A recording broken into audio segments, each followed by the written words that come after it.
Hello students, welcome back to my channel. So students, हम इस video में बात करेंगे। देखिए, हमने टीचिंग ऑफ मैथमेटिक्स स्टार्ट की है, ठीक है। सो इसमें हमने इसके पहले वीडियो में देखा था पार्ट 1 में। उसमें हमने कॉन्सेप्ट के बारे में जाना था, ठीक है। कॉन्सेप्ट का नेचर क्या होता है, डेफिनेशन देखी हमने उसका, उसके लिए एक एग्जांपल भी लिया कि कॉन्सेप्ट को कैसे फॉर्मेशन करते हैं। सो इस वीडियो में हम देखेंगे कॉन्सेप्ट अटेनमेंट मॉडल, ठीक है। ये एक मॉडल दिया था कॉन्सेप्ट के लिए, कॉन्सेप्ट अटेनमेंट मॉडल है ये, ठीक है। इसे जे ब्रूनर ने स्टार्ट किया था, ठीक है। और जो उनके एसोसिएट्स थे, इसलिए इसे ब्रूनर्स कॉन्सेप्ट अटेनमेंट मॉडल भी बोलते हैं, ठीक है। ये एक टीचिंग का ही मॉडल है जो एक्सपेंड करता है स्टूडेंट्स की एबिलिटी को किसी चीज़ को एक्वायर, कंट्रोल और इम्प्लीमेंट करने में, ठीक है। सो जो स्टूडेंट्स होते हैं वो कंपेयर और कॉन्ट्रास्ट करते हैं एग्जांपल्स को, जिसमें कुछ एट्रीब्यूट्स होते हैं कॉन्सेप्ट के, ठीक है, क्वालिटीज़ होती हैं, ठीक है। और जिसके जो एग्जांपल के अंदर क्वालिटीज़ नहीं होती हैं, ठीक है, एट्रीब्यूट्स नहीं होते, उनको अलग करते हैं, ठीक है। अलग करने में हेल्प करता है ये, ठीक है। तो जो स्टूडेंट होता है वो अपने हिसाब से उनको कैटेगरीज में डिवाइड कर सकता है, ग्रुप में डिवाइड कर सकता है, ठीक है। सो जो कंसेप्ट अटेनमेंट है, ठीक है, वो सर्च है किसी चीज़ के लिए, आइडेंटिफिकेशन के लिए, ठीक है, उनकी क्वालिटीज़ को आइडेंटिफाई करने के लिए ये होता है, ठीक है। सो चलिए इसका आगे देखते हैं। इसके कुछ स्टेप्स होते हैं कॉन्सेप्ट अटेनमेंट मॉडल में, ठीक है। So steps in concept attainment model. First आपका स्टेप है select and define a concept, ठीक है, कि कॉन्सेप्ट को सेलेक्ट करना और डिफाइन करना। So the definition should be clear, जो आपकी डेफिनेशन होनी चाहिए क्लियर होनी चाहिए। And the attributes should be identifiable, जो भी आपके एट्रीब्यूट्स हैं, ठीक है, क्वालिटीज़ हैं, वो आइडेंटिफाई होनी चाहिए। सेकेंड, सेलेक्ट द एट्रीब्यूट्स, ठीक है। एट्रीब्यूट को सेलेक्ट करना, ठीक है। Attributes should only include the qualities essential to the concept, जो कॉन्सेप्ट से रिलेटेड क्वालिटीज़ हैं, जो ज़रूरी हैं उससे रिलेटेड, उनको कलेक्ट करना, ठीक है। Next, develop positive and negative example, ठीक है। अब उस ऑब्जेक्ट के लिए जिसके लिए हमने एट्रीब्यूट सेलेक्ट किए हैं, उसके लिए अपना पॉजिटिव और नेगेटिव एग्जांपल डेवलप करना, ठीक है। So positive examples must contain all the essential attributes, इसमें सारे ही एसेंशियल एट्रीब्यूट्स होने चाहिए पॉजिटिव एग्जांपल में। Yet they may contain some non, में कुछ नॉन एसेंशियल भी होंगे जिनको हम बाद में एलिमिनेट कर देंगे, ठीक है। सो नेगेटिव एग्जांपल में contain some of but not all the essential attributes. तो नेगेटिव एग्जांपल में कुछ या फिर कुछ भी नहीं एसेंशियल एट्रीब्यूट होगा, ठीक है। Fourth, introduce. So introduce the process of the two the students, अब इस प्रोसेस को स्टूडेंट के सामने इंट्रोड्यूस करेंगे, ठीक है। Fifth, present the examples and have students list the attributes. तो अब हम सारे एग्जाम्पल को प्रेजेंट कर देंगे और जो स्टूडेंट होगा वो अपने एट्रीब्यूट्स को लिस्ट कर देगा, ठीक है, पॉजिटिव और नेगेटिव में, ठीक है। सो जो पॉजिटिव वाली लिस्ट है उसमें पॉजिटिव एग्जाम्पल आ जाली है, जो मीन्स एसेंशियल नहीं है उन्हें नेगेटिव में डाल देंगे, ठीक है। सिक्स्थ इसका स्टेप है डेवलप अ कॉन्सेप्ट डेफिनेशन, जो आपका कॉन्सेप्ट है उसकी डेफिनेशन डेवलप करना। So students should write this using the positive attributes. तो जो स्टूडेंट होगा जो अपनी डेफिनेशन है वो पॉजिटिव एट्रीब्यूट्स के साथ करेगा, ठीक है, not negative attributes. Seven, giving additional example. अब जो स्टूडेंट है उसको अलग से एक एग्जाम्पल दिया जाएगा, ठीक है, कॉन्सेप्ट का। Give additional example of the concept to ensure understanding, उसकी अंडरस्टैंडिंग के लिए। Eighth, discuss the concept with the class. अब इस कॉन्सेप्ट को क्लास के साथ डिस्कस करेंगे। So making sure that student understand how they arrived at the definition helps them to see how concepts are formed, which they will hopefully transfer to the other situation encountered in their life. तो जो student से ये sure करना कि वो चीज़ें समझ गए हैं और उनसे ये श्योर करना कि वो कैसे इस कंक्लूज़न तक पहुँचे हैं, ठीक है।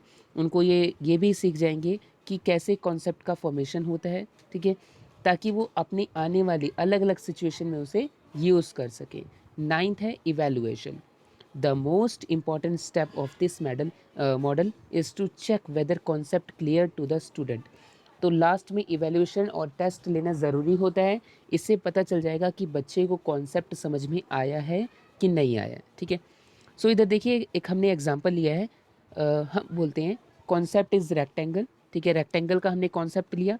जिसकी 4 साइड्स होती हैं, कंटेन्स ऑल राइट एंगल्स, ठीक है, उसमें सारे ही जो एंगल्स हैं वो राइट एंगल्स हैं, opposite sides parallel and congruent, जो उसकी ऑपोजिट साइड है तो वो पैरेलल भी हैं और कॉन्ग्रेंट भी हैं, मीन सेम भी हैं। और नेक्स्ट ज्योमेट्री फिगर, तो इसमें देखिए अब इसका पॉजिटिव एग्जांपल भी है, नेगेटिव एग्जांपल भी है। देखिए पॉजिटिव एग्जांपल में कुछ बच्चों ने रेक्टेंगल ड्रॉ कर लिया है, कुछ में स्क्वायर ड्रॉ कर लिया, ठीक है। अब ये तो कुछ पॉजिटिव एग्जांपल हो गए जो हमारे कॉन्सेप्ट के साथ सिमिलर थी, जो क्वालिटीज़ थी, ठीक है। और नेगेटिव एग्जांपल में देखिए ट्रायंगल बनाया हुआ है, सिलेंडर बनाया हुआ है और सर्कल बनाया हुआ है, जो कि नेगेटिव एग्जांपल है, जो नॉन एसेंशियल है, ठीक है। सो ये एक एग्जांपल के लिए था। अब एग्जांपल 2 देखते हैं, ठीक है। इसमें भी हम पॉजिटिव और नेगेटिव को अलग करेंगे, ठीक है। सो देखिए अब इस एग्जांपल में पहले तो टीचर ने एक कॉन्सेप्ट डेवलप करने के लिए कहा कि कोई ऐसे नंबर बताओ जिनको सब कुछ इक्वल करके आंसर उसका 12 आए, ठीक है, ठीक है, फर्स्ट। सेकंड, उसके बाद आपको क्या करना है, यस और नो में, पॉजिटिव और नेगेटिव में एक लिस्ट बनानी है, उसके अंदर फ्लैश कार्ड आपको डालने हैं। तो बच्चों ने अपने पॉजिटिव एग्जाम्पल जो थे उसको हम देखेंगे। पहले तो 6+6, 11+1, 12×1, 4+4+4, 10+2, 14-2, 15-3, 4×3, 4×2+4, 13-1। तो ये तो थे पॉजिटिव एग्जाम्पल जिसमें जो आंसर इक्वल आ रहा था 12 के। अब कुछ बच्चों ने नेगेटिव एग्जाम्पल भी रखे, ठीक है। सो इसके लिए 7+7, 5+5, 12-4, 3×3, 4×4, जिसमें आंसर इक्वल टू 12 नहीं आ रहा था। सो अब टीचर ने क्या किया, ब्लैक बोर्ड पर पॉजिटिव एग्जाम्पल एक साइड और एक साइड नेगेटिव एग्जाम्पल बना दिया, ठीक है। उनके सामने एक चार्ट रख दिया, उसमें यस और नो मार्क करना है, ठीक है। सो पहले तो कार्ड को करेंगे, ठीक है, कार्ड दिखाएंगे कि स्टूडेंट बोलेंगे yes, so this is yes, उसको हम पॉजिटिव कॉलम में रख देंगे, ठीक है। दैट इज़ 6+6 इज़ यस, ठीक है। उसके बाद दूसरा कार्ड प्रेजेंट किया, वो कार्ड नो था, दिस इज़ नो, सो उसको हम नो कॉलम में रखेंगे, that is 5+5 is no. So repeat this process until there are 3 examples under each column. तो हर एक कॉलम में 3-3 एग्जाम्पल आने चाहिए, ठीक है। सो अब क्लास को हम पूछेंगे कि 3 एग्जाम्पल आप इनको देख लीजिए, ठीक है, यस कॉलम और नो कॉलम के, और इनको डिस्कस करिए कि कैसी एक दूसरे से अलग है, ठीक है। तो हमने जो पॉजिटिव वाले थे उनको कहा कि 6+6, 13-1, 2×6। सो उनसे पूछेंगे what do you have in common, इसमें कॉमन क्या है, ठीक है। So next, for the next 3 example under each column ask the student to decide if the example go under yes और नो। और अगले 3 एग्जाम्पल में हम स्टूडेंट से दोबारा पूछेंगे कि ये यस कॉलम में जाएंगे कि नो कॉलम में, ठीक है। So at this point the examples are students generated, ठीक है। दो जो एग्जाम्पल था वो स्टूडेंट ने जनरेट किया है। Discuss the process with the class, अभी हम इस प्रोसेस को क्लास के साथ डिस्कस करेंगे, ठीक है। So this is very easy example, okay. इसमें बस आपको 2 कॉलम डिवाइड करना था, ठीक है, जिसमें इक्वल टू आंसर 12 आ रहा था और इसमें नहीं आ रहा था, ठीक है। तो ये हमने धीरे धीरे कॉन्सेप्ट को फॉर्म करते गए स्टूडेंट के अंदर, ठीक है, और उसको चीज़ें अच्छी तरह से समझ आने लगी। आगे देखते हैं इसका advantages of concept attainment model. इसके एग्जाम्पल्स एडवांटेजेस क्या हैं, ठीक है। सो पहला तो है ये कनेक्शन बनाता है बिटवीन द स्टूडेंट्स, नो, जो स्टूडेंट क्या जानता है और स्टूडेंट क्या सीखेगा, ठीक है, क्या लर्न करेगा। How to learn how to examine a concept from a number of perspectives, अलग अलग परस्पेक्टिव से कैसे हम कॉन्सेप्ट का एग्जामिन कर सकते हैं, ठीक है। Learn how to sort out relevant information, कैसे हम रेलेवेंट इन्फॉर्मेशन को अलग कर सकते हैं, ठीक है, ये सीख सकते हैं इसमें। Extends student knowledge of concept, concept की नॉलेज को बढ़ाना, ठीक है, by classifying more than one example of the concept, ठीक है, उनको बहुत सारे एग्जाम्पल देकर।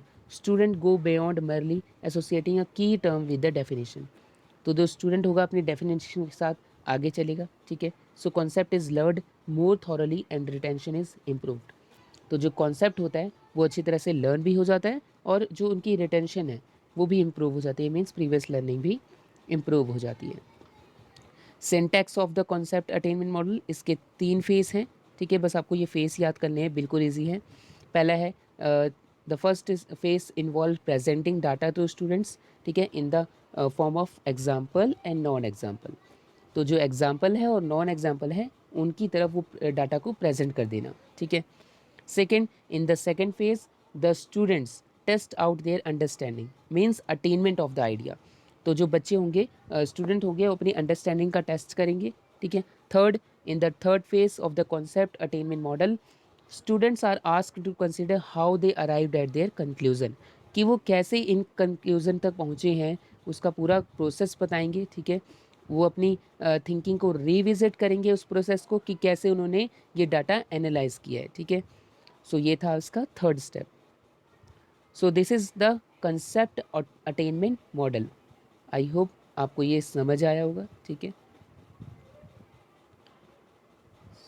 Thank you.